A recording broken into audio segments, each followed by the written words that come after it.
फंसे रहते हैं, उलझे रहते हैं और पूरी रिपोर्ट्स टाइम पे मिलती नहीं है, स्टाफ ठीक से काम करता नहीं है, पेमेंट्स टाइम पे आती नहीं है। तो वो सारे सिस्टम्स पे गीता काम करती हैं। तो उसके पहले ये जॉब करती थी, सीधे हाउसवाइफ, इनके बच्चे हैं, हस्बैंड हैं। जी, मैं हरियाणा के एक छोटे से टाउन नरवाना से बिलोंग करती हूँ। एमबीए में एडमिशन लिया तो बड़ा हेजिटेशन हो रहा था, इंग्लिश में प्रेजेंटेशन भी कैसे दूंगी। एक तरफ तो आपके इन-लॉज हैं, सास ससुर हैं, उसके अलावा एक बहुत बड़ा रोल आपके जीवन साथी हस्बैंड का रहता है, क्योंकि कहीं ना कहीं अगर उनकी सपोर्ट नहीं हो तो बहुत मुश्किल हो जाता है आगे बढ़ना। नमस्ते तजुर्बा दोस्तों, आज हमारे शो में तजुर्बा आपका तजुर्बा, इसमें हमारे साथ गीता जुड़ी हुई हैं। गीता चोपड़ा पहले गुड़गांव से थी, आजकल अहमदाबाद में है। और इनके बारे में एक बात बताऊं, ये फाउंडर हैं रे बिजनेस सॉल्यूशन की। ये सिस्टम्स में एक बिजनेस को ऑटोमेट करने में बहुत से मैन्युफैक्चरर्स, बहुत से बिजनेस ओनर सातों दिन काम करते हैं, दिन भर 12 घंटे, 14 घंटे, 18 घंटे काम करते हैं, और फिर भी उनको ऐसी फीलिंग होती है कि काम शायद कंप्लीट नहीं हो रहा है। फंसे रहते हैं, उलझे रहते हैं और पूरी रिपोर्ट्स टाइम पे मिलती नहीं है, स्टाफ ठीक से काम करता नहीं है, पेमेंट्स टाइम पे आती नहीं है। तो वो सारे सिस्टम्स पे गीता काम करती हैं। और दूसरी मजेदार बात यह है कि इन्होंने अपनी कंपनी तजुर्बा ज्वाइन करने के बाद ही शुरू की। तो उसके पहले ये जॉब करती थी, सीधे हाउसवाइफ, इनके बच्चे हैं, हस्बैंड हैं। और वहाँ से इनका जो ट्रांजिशन हुआ कि कैसे इन्होंने अपना बिजनेस शुरू किया, और उसके बाद भी ये किस तरीके से घर को भी और अपने काम को भी संभाल रही है, और दिन दूना रात चौगुना काम को बढ़ा भी रही है। तो स्वागत है आपका गीता जी। बहुत बहुत धन्यवाद सर। तो आपके शुरुआत करते हैं अर्ली डेज, कॉलेज से लेके कैसे आपने अपने कैरियर को शुरू किया, किस तरह की जॉब की? जी, मैं हरियाणा के एक छोटे से टाउन नरवाना से बिलोंग करती हूँ। वहीं से मैंने अपनी पढ़ाई पूरी की, ग्रेजुएशन किया हिंदी मीडियम से। एमबीए में एडमिशन लिया तो बड़ा हेजिटेशन हो रहा था, इंग्लिश में प्रेजेंटेशन भी कैसे दूंगी। तो हर लाइफ का हर फेज एक चैलेंज था। उसके बाद एमबीए करने के बाद मैंने गुड़गांव में जॉब शुरू किया एचआर एग्जीक्यूटिव के तौर पे। मुझे वहाँ एक अच्छी अपॉर्चुनिटी मिली कि वो कंपनी आईएसओ सर्टिफिकेशन के लिए अप्लाई कर रही थी, and they appointed me as MR for that particular process. तो उसकी वजह से मुझे हर एक डिपार्टमेंट हेड के साथ बैठ के सारे प्रोसेस समझ के वो पूरा डॉक्यूमेंटेशन प्रिपेयर करना था, and it was a great opportunity for me to learn a lot of things. इसमें सबसे बड़ी लर्निंग जो मैं आज भी जूनियर्स को सजेस्ट करती हूँ कि आपके पास कोई भी एडिशनल अपॉर्चुनिटी आए, एडिशनल काम आए, तो हमेशा उसको चैलेंज के तौर पे लेना चाहिए। ये नहीं बोलना चाहिए कि ये तो मेरी ड्यूटी नहीं है, क्योंकि आपको नहीं पता कि वो आगे जाके आपके लाइफ में कहाँ क्या काम आएगा। तो एक्सपीरियंस नेवर गोज वेस्ट, और वो वही एक्सपीरियंस है जो वहाँ से शुरू हुआ, जो मैं आज अपनी कंपनी सिस्टम्स एंड प्रोसेसेस में चला रही हूँ। 10 साल तक मैंने काम किया एज एन एचआर एग्जीक्यूटिव से शुरू किया था, और एमआर के तौर पे मैंने सिस्टम्स एंड प्रोसेस बनाए। उसके बाद करियर में ब्रेक भी आया। मेरी 2 बेटियां हैं। जब बच्चे छोटे थे तो मैंने 4 साल का ब्रेक लिया। अच्छा। दोबारा मैंने शुरू किया फिर से एक कंपनी में, जो कि अगेन एक टर्निंग पॉइंट है। मैं अपनी बहुत सारी फ्रेंड्स को बोलती हूँ जो ब्रेक लेती हैं रीस्टार्ट नहीं कर पाती अपना करियर, क्योंकि इनिशियल स्टार्ट करने से भी ज़्यादा मुश्किल होता है ब्रेक के बाद स्टार्ट करना। You face lot of challenges, आपका कॉन्फिडेंस डाउन हो जाता है, आपको लगता है कि सोसाइटी कितनी आगे कंपनीज कितनी आगे निकल गई हैं और मेरी नॉलेज बहुत कम है शायद मार्केट की जो रिक्वायरमेंट है उसके मुकाबले। तो बहुत सारे लिमिटिंग बिलीव्स होते हैं उनके। मैंने वो सब तो कहीं ना कहीं था दिमाग में हमेशा कि कुछ करना है, वो स्पार्क मैंने नहीं अपना लूज होने दिया। तो जैसे ही बच्चों की एज हुई कि वो लोग डे केयर में जा सकते थे, मैंने वापस जॉब स्टार्ट किया। तो देखिए, यहाँ पर जैसे इस शो का नाम है आपका तजुर्बा, तो हर एक के पास एक तजुर्बा है, एक नायाब तजुर्बा है, एक ऐसी जिंदगी की जर्नी है, एक ऐसी सीख है जो ये हम सब के साथ शेयर कर सकते हैं, और हम सब एक दूसरे से बहुत कुछ सीख सकते हैं। तो यहाँ पर अगर गीता जी की बात करें तो गीता उस परिवार से है जहाँ पर अभी भी घूंघट होता है। अगर ये अपने इन लॉज में जाती हैं, गांव में जाती है, तो इनको घूंघट करना पड़ता है। तो देखिए, इनको दो जिंदगी जीनी पड़ती है। एक मॉडर्न वुमेन जहाँ पर इन्होंने अपना कैरियर बनाया, जॉब की, दूसरी तरफ अपना बिजनेस किया, तीसरी तरफ घर संभाला, और चौथी तरफ जब ये इन लॉज में जाती, बड़ों के सामने पुराने ट्रेडिशन को, भारतीय ट्रेडिशन को कायम रखते हुए उनकी भी रिस्पेक्ट करना। तो देखिए कितनी कुछ यहाँ पर लर्निंग है। आगे चलते हैं इनसे कि हाँ, पहला जो इन्होंने सबसे बड़ी लर्निंग महिलाओं के लिए इन्होंने शेयर की कि 4 साल का गैप। देखिए, गैप के बाद इन्होंने बहुत सही कहा कि दुनिया बहुत आगे निकल जाती है, और जब आप वापस कॉर्पोरेट वर्ल्ड में या जॉब में या बिजनेस में जाते हैं तो आपको ये रियलाइज होता है कि लोग तो आगे निकल गए, और शायद आपको कंप्रोमाइज करके जिस पोजीशन पे आपने जॉब छोड़ी थी, शायद उससे नीचे की भी कभी लेनी पड़े, और ऐसा होता होगा अक्सर। एग्जैक्टली। आपके जूनियर आपसे आगे निकल चुके होंगे, आप देखेंगे वो बड़ी बड़ी पोजीशन पे, और आपको दोबारा से कुछ शुरू करना पड़ा। तो उसके लिए कुछ जज्बा, कुछ हिम्मत और एनर्जी चाहिए वो करने के लिए, हिम्मत चाहिए। इसीलिए इन्होंने कहा कि बहुत सारी महिलाएं जब काम छोड़ती हैं और दोबारा जाती हैं तो कर नहीं पाती हैं। गीता, एक कैरियर वुमेन के लिए जब वो अपना काम करती है, जॉब करती है, एक तरफ तो आपके इन लॉज हैं, सास ससुर हैं, उसके अलावा एक बहुत बड़ा रोल आपके जीवन साथी हस्बैंड का रहता है, क्योंकि कहीं ना कहीं अगर उनकी सपोर्ट नहीं हो तो बहुत मुश्किल हो जाता है आगे बढ़ना। तो उनका क्या रोल रहा इस जर्नी में? बिल्कुल सर, उनका सपोर्ट, देखिए उनका सपोर्ट ही है जो मैं आज यहाँ बैठी हूँ। अच्छा, आप आए अकेले और बच्चे और वो लोग वहाँ हैं। So he is very very understanding, और वो भी एक हरियाणा के एक छोटे गांव से आते हैं। बाहर निकल के उन्होंने भी अपना माइंडसेट बहुत इम्प्रूव किया है। इनिशियली उन्हीं का फियर था कि बच्चों पे क्या इम्पैक्ट होगा। आज उनका इतना सपोर्ट है कि मैं कोई भी डिसीजन लेती हूँ वो हमेशा मेरे साथ रहते हैं। सो जैसे एक सुधा मूर्ति जी ने शायद बोला है कि हर कामयाब औरत के पीछे एक अंडरस्टैंडिंग आदमी होता है, and he is one of them. तो बच्चे और हस्बैंड दोनों का सपोर्ट मेरे लिए, क्योंकि अगर बच्चे भी परेशान होते हैं तो कहीं ना कहीं मतलब सबकॉन्शियसली हमें अपने काम पे फोकस नहीं हो पाता हमारा। राइट। तो इसमें दोनों का ही बहुत बड़ा हाथ है कि बच्चे भी अंडरस्टैंड करते हैं कब हम टाइम दे पा रहे हैं, कब नहीं दे पा रहे हैं। हमारी अगर मीटिंग चल रही है तो बिल्कुल श्योर नहीं होगा, and my husband is giving me full support. और उसकी वजह से आज आप हमारे ट्रेन द ट्रेनर प्रोग्राम में उनको अकेला छोड़ के 3 दिन के लिए आई। अभी आप गोवा रिट्रीट हो रही है सितंबर में, उसमें भी आप आ रही हैं, और आज भी आप, बच्चे वहाँ हैं, हस्बैंड वहाँ हैं, आप गुड़गांव आई हुई हैं। तो हम समझ सकते हैं कि एक अच्छी खासी अंडरस्टैंडिंग है, अच्छी खासी सपोर्ट है। और जो हस्बैंड ये प्रोग्राम देख रहे हैं उनके लिए भी ये बहुत बड़ी लर्निंग है कि वाइफ आपकी जीवन साथी हैं, उनको पूरी सपोर्ट कीजिए। अगर आपको सपोर्ट चाहिए तो उनको भी सपोर्ट चाहिए। तो आपने दोबारा शुरू किया, फिर क्या चैलेंजेस आए आपको? दोबारा मैंने जो शुरू किया वो एक स्कूल से शुरू किया sir. I was earning 1/5 of the salary which I was earning 4 years back, just because क्योंकि एक डर था दिमाग में कि बच्चे पता नहीं एडजस्ट कर पाएंगे या नहीं। फैमिली की तरफ से सबसे पहले चैलेंज यही आता है कि आप काम करने बाहर तो जा रहे हो, बच्चों का क्या होगा, इनको कौन संभालेगा। बट सरप्राइजिंगली बच्चे और ज्यादा इंडिपेंडेंट हो गए। They were proud of me, they were happy being with their peer groups in play school. और जब हम आते थे उनको डे केयर से पिक करने जाते थे तो एक अलग ही चमक होती थी उनके फेस पे। तो देखिए, यहाँ पर फिर दूसरी लर्निंग कि जब ये सवाल बार बार आता है महिलाओं के सामने कि बच्चे कौन संभालेगा, तुम तो काम पे जा रही हो, और कई बार ये इंटेंशन इसमें, कई बार मैंने ये भी सुना है और देखा है कि थोड़ा सा व्यंग भी होता है इसमें, सरकास्टिज्म होता है कि तुम तो काम पे जा रही हो, अब तो बच्चे बिखर जाएंगे, घर रुल जाएगा, ऐसी ऐसी बातें भी सुनने को मिलती है। लेकिन इनके केस में ये हुआ कि बच्चे अच्छा महसूस किए, इंडिपेंडेंट हुए, and they are proud of her कि इन्होंने, हमारी माता ने बाहर निकल के, माँ ने बाहर निकल के फिर से काम शुरू किया है। हाँ जी, आगे चलते हैं। राइट। और उसके साथ साथ घर वालों का भी सबका मतलब उनके विचार बदल गए इस चीज को लेके कि बच्चे इम्पैक्ट होते हैं अगर हम बाहर जाके काम करते हैं तो। एंड तब मुझे हिम्मत मिली कि मैं फुल टाइम स्कूल में जॉब करने का रीजन यही था कि तो घर वालों ने बाद में पॉजिटिवली लिया कि ठीक है, this is going to work, कोई बुराई नहीं है करने में। Exactly. तो आपकी फेवर में हुआ, which is very good.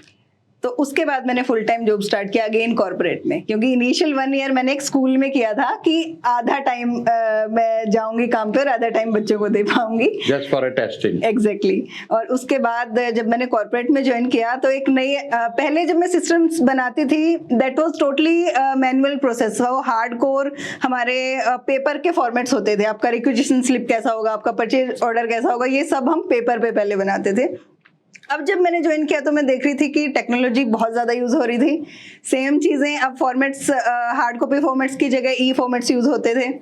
And एक उस टाइम बूम आया था गूगल ड्राइव को यूज़ करने का। एंड लकीली अब जहाँ मैंने ज्वाइन किया वो लोग अपने सिस्टम्स को इम्प्लीमेंट कर रहे थे गूगल शीट्स को यूज़ करके। So this was my second opportunity कि जो चीज़ पहले मैं सिर्फ डॉक्यूमेंटेशन तौर पे करती थी उसको अब मैं ऑटोमेशन के रूप में कर पा रही थी। और क्योंकि मुझे प्रोसेस की नॉलेज थी तो उस ऑटोमेशन को मैं बहुत अच्छे तरीके से इम्प्लीमेंट कर पा रही थी। It was giving so good results to the company. तो ये जो गूगल वर्कस्पेस बोलते हैं, हाँ जी। राइट? सो गूगल वर्कस्पेस में इतना बड़ा स्कोप है कि आप उसमें अपना पूरा CRM, अपना टास्क मैनेजमेंट, जो भी सिस्टम आप सॉफ्टवेयर के तरीके से चाहें उसमें कस्टमाइजेशन हो सकती है। तो ये काफी कुछ सॉफ्टवेयर के बड़े खर्चों को अवॉइड किया जा सकता है इसमें। बिल्कुल सर, गूगल वर्कस्पेस यूज करने का सबसे बड़ा फायदा ये होता है कि आपका पूरा डाटा क्लाउड पे आ जाता है। ज्यादातर लोग आज भी Excel, Word, PowerPoint use कर रहे हैं माइक्रोसॉफ्ट में, जो कि ऑफलाइन मोड ऑफ वर्किंग होता है। एंड उसमें आपका डाटा ऑफलाइन सर्वर में स्टोर होता है। अगर आप ऑफिस से बाहर कहीं हैं तो आप अपनी फाइल्स को एक्सेस नहीं कर पाते थे। अभी माइक्रोसॉफ्ट ने भी क्लाउड वर्जन निकाला है, Right. बट ज्यादातर लोग एक्सेल में ऑफलाइन काम करने के लिए ही करने के हैबिचुअल थे। एंड उसको जब आप पूरे डाटा को जब क्लाउड पे ले आते हैं, अपने ड्राइव में ले आते हैं, you can access it from anywhere in the world. आप कहीं भी बैठे हैं आप चेक कर पाएंगे कि आपका क्या डाटा एंटर हुआ है, क्या काम ऑफिस में हुआ है। तो ये जो फेज है जॉब का, ये कितना टाइम चला? It was 4.5 years। और ये कोविड का बहुत बड़ा रोल है इसमें। एक तो इस चीज़ का यूटिलिटी समझने में, क्योंकि जब कोविड आया मैं सेम कंपनी में काम कर रही थी, बट हमें बहुत फ़ायदा हुआ क्योंकि हमारे सिस्टम्स ऑनलाइन थे। तो वर्क फ्रॉम होम करना हमारे लिए काफ़ी आसान हो गया क्योंकि डेटा हमारे पास अवेलेबल था। एंड उसी से हमें even I am thankful to mister Manish Agarwal, Shyam Cables company में मैं काम करती थी and he is the director there. उनके कुछ फ्रेंड्स ने भी रिकमेंड किया फिर सेम चीज़ कि मनीष आपके सिस्टम्स अच्छे बने हुए हैं, हमारी भी थोड़ी हेल्प करवाइए। उन्हीं के रेफरेंस से मेरे पास 1-2 क्लाइंट्स आए सेम काम के लिए। एंड एंटरप्रेन्योरशिप का पैशन कभी मैंने जब MBA किया था तब से ही था कि कभी अपना काम स्टार्ट करना है। एंड HR में किया था तो दिमाग में यही था कि एक दिन HR फर्म खोलनी है। एंड इवन उसी को सोच के मेरा पूरा प्लानिंग हो रहा था कि मैं रिक्रूटमेंट फर्म शुरू करूंगी एंड सब उस हिसाब से मैं कोविड के बाद प्लान कर। हाँ, कोविड में दूसरी लर्निंग ये हुई कि वर्क फ्रॉम होम हम कर सकते हैं, तो आप घर पे रह के भी अपना काम शुरू कर सकते हो, आपको कुछ भी काम करना है। तो अब मेरे लिए ये टाइम था कि मुझे अपना कुछ काम शुरू करना है। और जो मेरे फर्स्ट क्लाइंट थे उन्होंने मतलब he was not even a client till then, और तब तक मैंने कंपनी के बारे में इतना सोचा भी नहीं था, but luckily he introduced me to Tajurba. Next day ही तजुर्बा की एक मीटिंग हो रही थी online, and thanks to Covid की वो उस टाइम ऑनलाइन हो रही थी और मैं अटेंड कर पाई, and it was a turning point for me. तो जॉब किस मोमेंट पे आपने ये सोच के छोड़ दिया कि मुझे काम मिल जाएगा एक बंदी बंदाई सैलरी से निकल के? ये भी एक डिसीजन है, मुश्किल डिसीजन लोग ले पाते हैं क्योंकि सैलरी एक ऐसी ड्रग है जिसकी आदत पड़ जाए तो बड़ी मुश्किल से छूटती है। True. तो आपने वो डिसीजन कैसे लिया?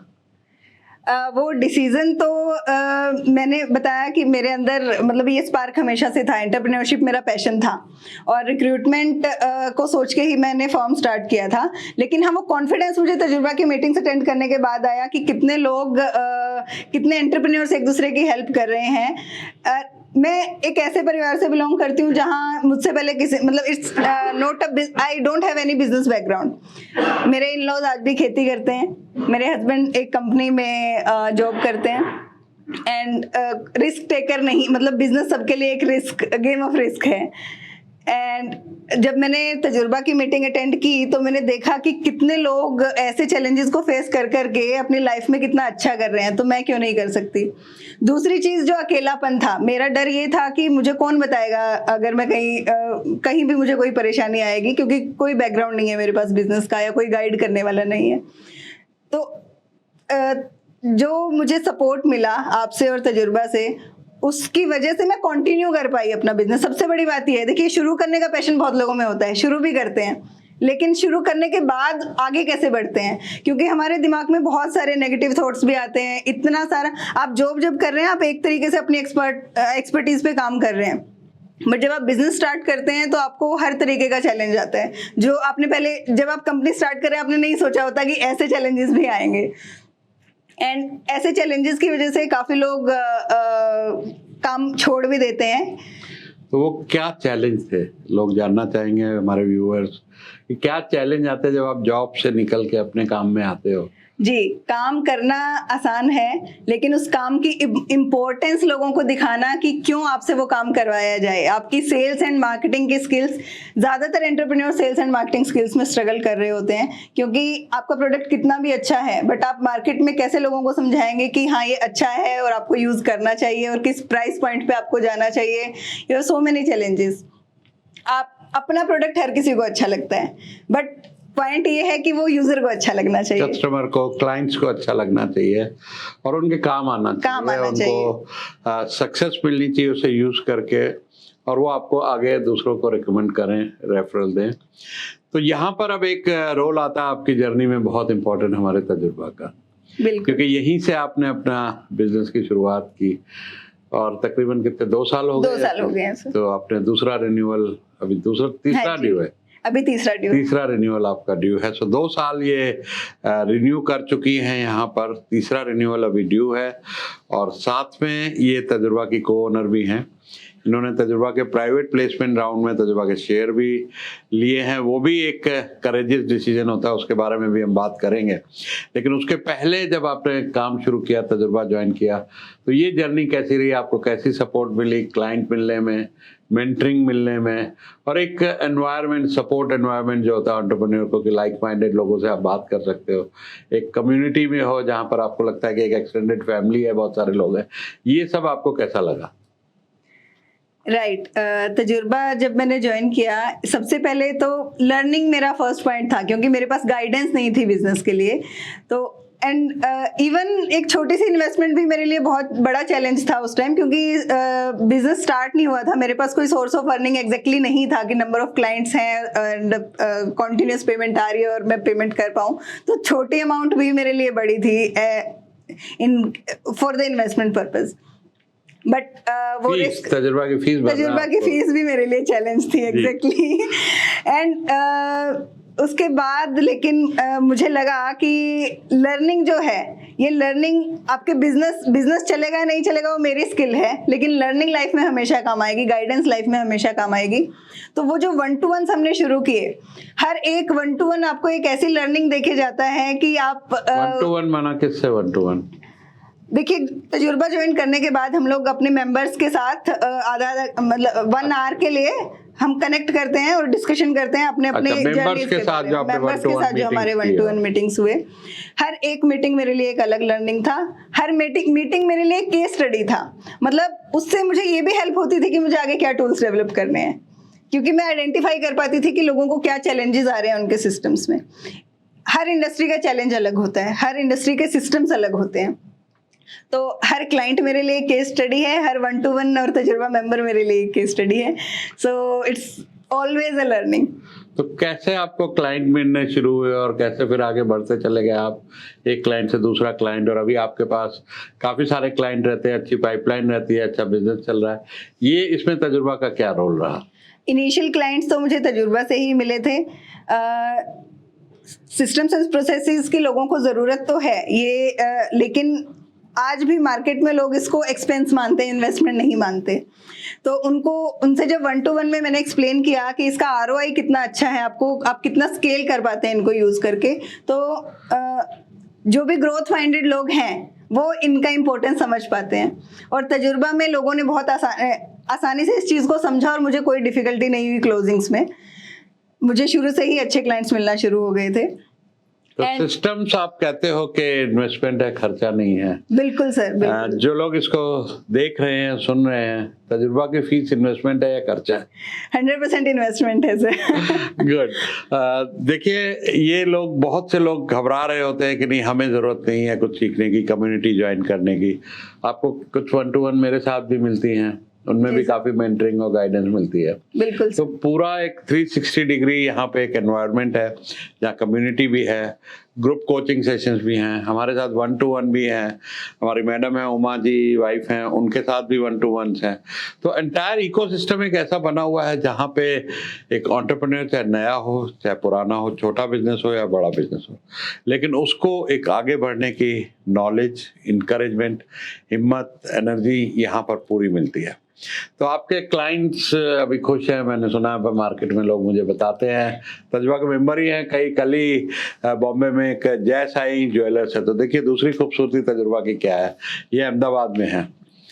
एक मेंबर बॉम्बे में है, ज्वेलर है, उन्होंने अपना ऑटोमेशन बिजनेस सिस्टम इनसे बनाया। और परसों ही जब मेरी उनसे मुलाकात हुई जूम पर, तो तारीफ कर रहे थे कि गीता जी से हमने अपने सिस्टम बनाए हैं, हम तो बिल्कुल लाला की तरह कॉपी में लिख के चलते थे, आज हमारे पास पूरा एक सिस्टम है, एक सॉफ्टवेयर है, और वो गीता जी ने बनाया और बड़ा अच्छा बनाया, वो बहुत खुश है। तो ऐसे ही आपका नाम भी बढ़ रहा है हर जगह, क्लाइंट सेटिस्फाइड भी हो रहे हैं, और आपको रेफरल बिजनेस भी काफी आता है। तो तजुर्बा की फीस भी एक इन्वेस्टमेंट है, खर्चा नहीं है। बिल्कुल। लोगों के लिए क्या मैसेज है तजुर्बा के बारे में, हमारे कोचिंग सिस्टम के बारे में? उससे पहले मैं एक बहुत इंपॉर्टेंट एक्सपीरियंस शेयर करना चाहूँगी तजुर्बा ज्वाइनिंग के बारे में। जैसे मैंने बताया कि फ़ीस मेरे लिए बड़ा मैटर करती थी, तो मैंने गोल्ड एंड प्लेटिनम जो हमारा मेजर मेंबरशिप है, उसके लिए मैंने फर्स्ट गो में मना कर दिया था, and I opted only for silver membership due to being low fees and learning opportunity. And I was lucky in the first month itself, वहाँ गुरु पूर्णिमा का एक फंक्शन हो रहा था, जिसमें आपको सबने इनवाइट किया था, स्पेशली आपके लिए वो इवेंट ऑर्गेनाइज हुआ था।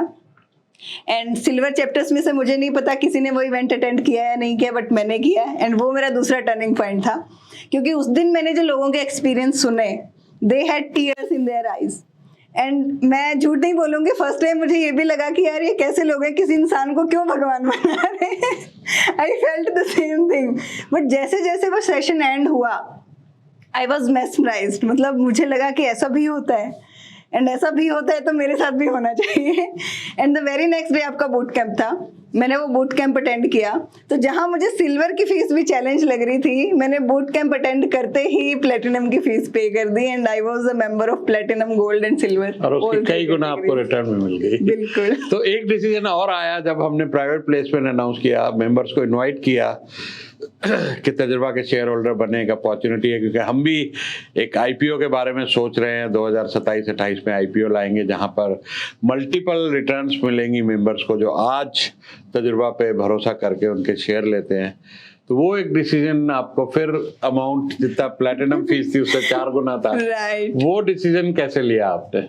क्या उसमें कहीं से डिसीजन मेरा लेना इतना मुश्किल नहीं था जितना फैमिली को कन्विंस करना उसमें चैलेंजिंग था। अच्छा, आया चैलेंज। राइट। तो मैं तो 100% कन्विंस थी, मुझे कोई डाउट ही नहीं है कि तजुर्बा अच्छा करेगा, डेफिनेटली करेगा। बट हाँ, फैमिली को कन्विंस करने में चैलेंज ज़रूर था, क्योंकि उनको ये बहुत रिस्की डिसीजन लग रहा था। मतलब अमाउंट एक चीज़ है, बट उसके साथ रिस्क भी इन्वॉल्व है, जो कि उन लोगों को बहुत ज़्यादा लग रहा था। But somehow I had convinced them, और मैंने टोटली अपने ऊपर अपने रिस्क पे लेके मैंने बोला कि आप लोगों के लिए कोई रिस्क नहीं है, मेरी अर्निंग्स में से मैं पे करूंगी, आपका कोई नुकसान नहीं है इसमें, and let me do it. बस मेरी गट फीलिंग थी और मैंने इंस्टेंट पेमेंट कर दिया सर। Very good. सो देखिए, एक सही डिसीजन सही टाइम पे लेना, कि कब जॉब छोड़नी है, बच्चों का ध्यान रखना है, कब वापस आना और एक बहुत जूनियर पोजीशन में स्कूल से शुरू करना है टेस्ट करने के लिए, सेकंड डिसीजन।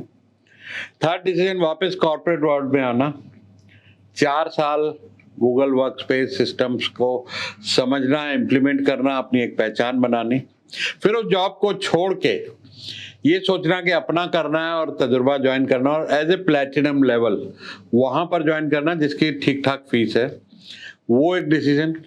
और उसके बाद शेयर होल्डर बनने का डिसीजन, जो 4 गुना इन्वेस्टमेंट है जो ओरिजिनल इन्होंने फीस दी, वहाँ भी इन्होंने डिस्पाइट चैलेंज फ्रॉम फैमिली कि आप ये एक रिस्क ले रहे हो, आपको नहीं करना चाहिए, इन्होंने ये सोचा कि इतना तो तजुर्बा से मैं कमा लूंगी और कमा रही हूँ।